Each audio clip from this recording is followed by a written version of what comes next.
Morning all. Super Maugham या आपल्या YouTube चॅनलवर तुमच्या सगळ्यांचं खूप खूप मनापासून स्वागत. आणि आज आहे संडे, 7 तारीख आहे. सकाळचे आता 8:45 वाजले. माझी आंघोळ वगैरे करून झालेली आहे. करीना झोपली आहे, तर आज करीनाला जायचं आहे. आणि प्रशांतजी सुट्टीचा दिवस असला तरी मी तुम्हाला नेहमीच सांगते, सकाळी आज तर 7लाच चालले गेले. काहीतरी स्लॅब वगैरे काहीतरी असेल त्यांच्या साईटवर. तर थंडी थोडीफार कमी झाली, त्यामुळे मी काही स्वेटर घातलेलं नाहीये. आणि हो, काल जे करीनासाठी मी शंकरपाळे बनवलेला, अर्धा किलोलाही कमी होता मैदा घरामध्ये, म्हणजे थोडासा वापरलेला होता त्यातला. तर ते शंकरपाळे मी प्रतीकची जी फ्रेंड आहे कृतिका, जिच्याकडे आम्ही गेलो टॅटू करायला, तर मी गुलाबजाम बनवलेले होते. गुलाबजाम आणि ते खारे शंकरपाळे तिच्यासाठी घेऊन गेले. तर करीनासाठी मला आज शंकरपाळे बनवायचे. आणि तिची 5ला फ्लाईट आहे इव्हिनिंगला, तर इथून आम्हाला एअरपोर्टला जायला 1 तास लागतो. तर आम्हाला 2ला निघावं लागणार आहे. तर रोजची आपले आता देवपूजा करेल, रोजचं सकाळचं स्वयंपाक वगैरे, आणि बघते आता मला काय काय शक्य होईल तसं शंकरपाळे वगैरे बनवायचे. तर आता सगळ्यात पहिले तर देवपूजा करून घेते आणि मग चहा वगैरे पिईल. मी बास्केटबॉलचा कोर्ट इकडं आहे, तर तिला रोज आवाज येतो. ती बोलली पण कोणीतरी खेळतं. मी तिला सांगितलं बऱ्याचदा असं जा म्हणून, पण काही गेली नाही ती. तर चला, थंडी आहे जरा कमी. हाऊस हेल्पर बोलली, मी बेल वाजवली ताई, तुम्ही उघडलं नाही. ऑब्विसली हिंदीमध्ये. हे बघा, 3 पपया मस्त पिकल्या गेल्या आहेत. आता एक कापेल मी जरा वेळाने. देवपूजा वगैरे करून झाली. सकाळपासून मी सोसायटीतले जे ग्रॉसरी शॉप आहे त्यांना कॉल लावते, परंतु इथे नॉर्मल कॉल लागत नाही आणि बहुतेक त्यांचा डेटा ऑफ येतं. त्यांना व्हॉइस कॉलही लागत नव्हता. तर म्हटलं चला आपण स्वतःच जाऊन मैदा घेऊन येऊ, कारण की करीनासाठी बनवायचे खारे शंकरपाळे. आणि माझे केस बघा. आणि अशाच परिस्थितीत मी आली खाली. चला, बिस्लरी बॉटल पण घ्यायची आहे. ॲक्च्युली इथे आम्हाला बिस्लरी पाणी प्यावं लागतं, पिण्याच्या पाण्याची सोय नाहीये. तो एक अजून एक्स्ट्रा खर्चही आमचा इथे होतोय. 10:30 वाजत आले आणि आज मी अजून चहाही पिली नाही, कारण की गूळ नव्हतं. तर इकडे चहा ठेवला, गुळही घेऊन आले. त्यांच्याकडे 1 किलोची काही मिळाली नाही मला भेली. तसं आज डीमार्टला जाण्याचा प्लॅन आहेच. पण मेन म्हणजे मला मेथीची भाजी मिळून गेली, कारण कसं करीनासाठी मेथीचे पराठे करेल, तिला खूप आवडतात. म्हणून मग मेथीची भाजी, भेंड्या, किराण्यावाल्याकडेच भाज्या वगैरे सगळं मिळतं. तर आता गूळ कट करून घेते एकदा. पण तू ब्रेकफास्टला काय खाणार आहे? हो, तू आत्ता उठली, चेहरा दाखवणार नाही, नको दाखवा. पोहे. आणि लंचला मी मेथीचे पराठे करते. नाही का? पनीर आणून देते. ए बाई, मी खास मेथी घ्यायला गेली त्याच्यासाठी. अगं, हिरवी पालेभाजी खाल्ली जात नाही ना. काय कमाल आहे टीना तुझी. मग काय खायचंय? जाय मग घेऊन ये पनीर. बाय. इकडे ना मेथीच्या भाजीच्या जुड्या ज्या आहेत त्या खूप बारीक असतात, खूप म्हणजे खूप बारीक. मी दाखवेल तुम्हाला एखाद्या वेळेस. का कुणास ठाऊक एवढ्या बारीक. म्हणजे जर 4 जणांना भाजी करायची तर 20-25 जुड्या घ्याव्या लागतील. याच्यावरून तुम्ही अंदाज घ्या. तर मी पराठ्यांपुरत्या 4-5 जुड्या आणल्या होत्या, ज्या की कोरडी भाजी केली असती तर एका माणसापुरती झाली नसती. आता करीना नाही म्हटली, तिला पनीर भुर्जी खायची होती, म्हणून मम्मी म्हटलं चला आपण पातळ मेथीची भाजी करू. तो बडी फास्ट अँड फ्युरियस हो मम्मा. मम्माने माझ्यासाठी एवढे सकाळी शंकरपाळे पण बनवले आणि थालजून बनवते. थँक्यू मम्मा. वेलकम. कालच बनवले होते ऍक्च्युली, जसं मी तुम्हाला सांगितलं. ते प्रतीकच्या फ्रेंडला दिले, कृतिकाला. आणि आता हे चाललंय करीना मॅडमसाठी. इथे पोळा तवा होता, मी तव्यावरच ठेवले. आवडले का तुला? हो. प्रशांतजींना मी फोन करून सांगितलं होतं की गाजरं घेऊन या, कारण करीनाला हलवाई पाहिजे होता. तर 1 किलो गाजरं मी इथे किसून कढईमध्ये टाकले. पूर्ण त्यातलं मॉइश्चर जाईपर्यंत त्यात आपल्याला काहीच ऍड करायचं नसतं. मी ऑलरेडी गाजरच्या हलव्याचा व्हिडिओ टाकलेला आहे माझ्या चॅनलवर फार पूर्वी. एकीकडे गाजर मी गॅसवर ठेवले आणि करीनाची बॅग इथे पॅक करते, कारण की आपण जितकं प्रॉपर वेने करू शकतो तितकं. तिने म्हणजे आली तेव्हा तिने काहीच आणलं नव्हतं, लिटरली कपडे सुद्धा 1 का 2च, कारण मी तिला तसंच सांगितलं होतं. कारण आजकाल कसे कपडे स्ट्रिचेबल असतात, आम्ही दोघी एकमेकींचे कपडे घालत असतो, त्याच्यामुळे ती कपडे काहीच घालून नव्हती आली. पण मग तिला गाजरचा हलवा न्यायचा होता, त्याचबरोबर जे गुलाबजाम केले होते ते, शंकरपाळे, चटण्या वगैरे असं बऱ्याचशा गोष्टी. आणि मिक्सर 2 होते माझ्याकडे, तर तिच्याकडे मिक्सरही नव्हतं तिथे, तर म्हणून मग मी एक मिक्सरही पॅक केलं. तर तिला मी म्हटलं पॅकिंग मी माझ्या हाताने सिस्टमॅटिक करून देईल तुला.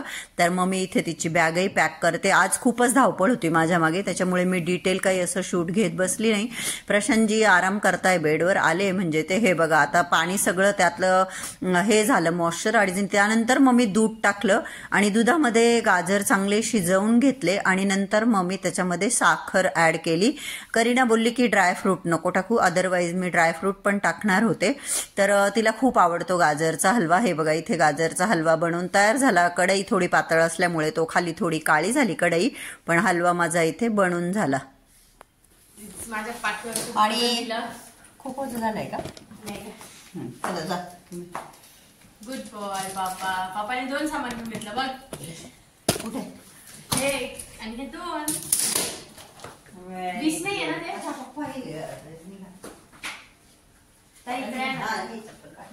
लवकर या ना, जायचं उशीर झाला आपल्याला. सॉरी बॅग बरोबरच करते. मला वाटतं बस आयुष्यमान भाऊ, गॉड ब्लेस यू. देव तुला चांगली बुद्धी देव मेरा प्यारा बेबी.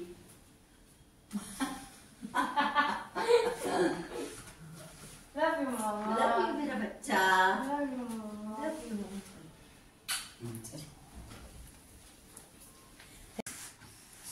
चांगलं खा, चांगलं खा प्लीज. 2ला आमचा निघण्याचा प्लॅन होता, पण 2:15 आम्हाला इथेच वाजले, कारण की तिची 5ची फ्लाईट आहे. चला भेटले काय? भेटले.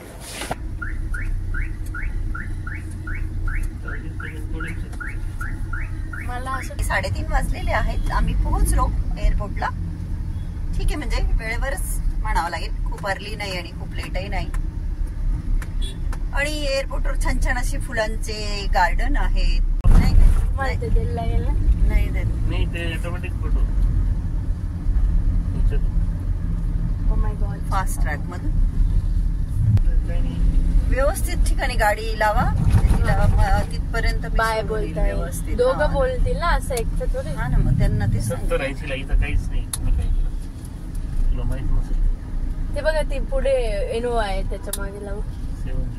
स्पीड ब्रेकरच्या मागे.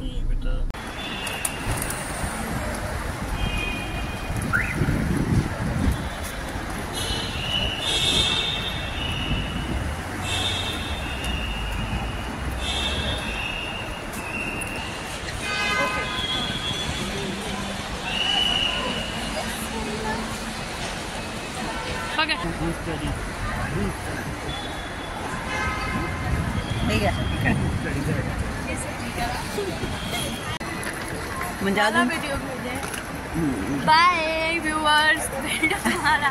परत कधी येशील आता? बघू जसं काय बोलतात त्याला होईल. हा तू जसंच बोर्डिंग केलं का मग मला फोन करा. तू याच्यावर जाशील तुझ्या याच्यावर.